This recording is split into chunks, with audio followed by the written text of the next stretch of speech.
Makikita niyo po ay sobrang lightweight texture po talaga niyan.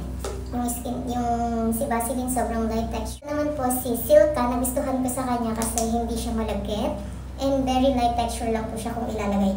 Hindi siya yung sobrang creamy, hindi siya sobrang sticky pag nilagay, lalo pag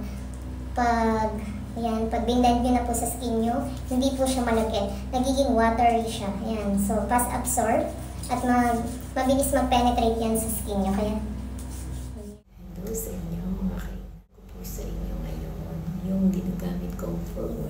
so, kung makikita nyo po, sobra po yung before, hindi talaga ako ganong kaputian. Pero, yun nga po dahil gumamit ako ng oil and lotion yun in everyday ko. Siko natin sa puti.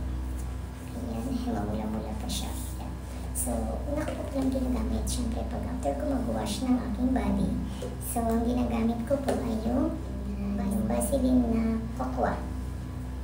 Kasi nakaka-radiant siya ng skin at saka nakaka-soft po. Sa totoo lang, sobrang dry po ng skin ko. Kaya kailangan ko ng oil and lotion. So, sa lotion naman po, yung Silka. Ayan, yung Silka 7 days whitening. Ayan, kung nakikita niyo po, kitang-kita na 7 days yung pore whitening niya. Tsaka may SPF 6 na po siya. And vitamin B3, vitamin B5, vitamin C. Achieve healthy and glowing skin. Kaya po siguro may glow-glowing yung skin ko dahil din po kasi meron siyang for glowing. At saka Vita-Absorb technology. Ibig sabihin po, whiten sa early 7 days. So 7 days, makikita na natin yung result. Siguro po kaya ganun yan. Effective kagad siya sa akin. Yan nga po, ipapakita ko po sa inyo kung ano yung consistent ni Vaseline. Ayan. So, makikita niyo po ay sobrang light texture niya, tsaka hindi siya sobrang greasy. Pag nilagay niyo po siya sa inyong skin, lalo kung sa inyong balat. Ayan. Dapat po pong lalagay kayo ng oil.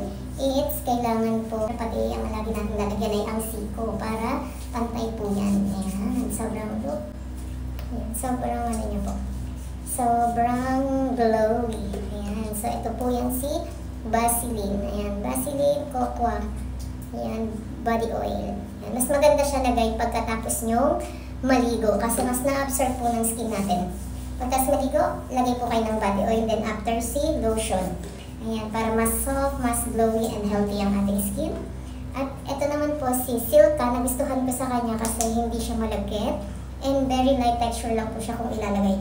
Hindi siya yung sobrang creamy, hindi siya sobrang sticky pag nilagay, lalo pag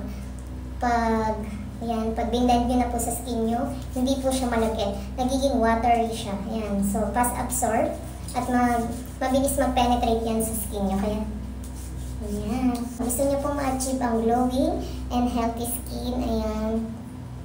Tsaka yung ito, lagi ko po nilalagyan kasi nga yung kamay ko ay ako'y nagkukusot. Lalo sa mga hand wash, maganda po yung Vaseline na body oil and yung Silka. Marami pa po akong itatry. Kung gusto nyo po, mag-comment lang po kayo dyan kung ano po yung gusto nyo i-review ko. So, thank you po sa pag-support. Ayan. Always watching in my vlog. Ayan, thank you.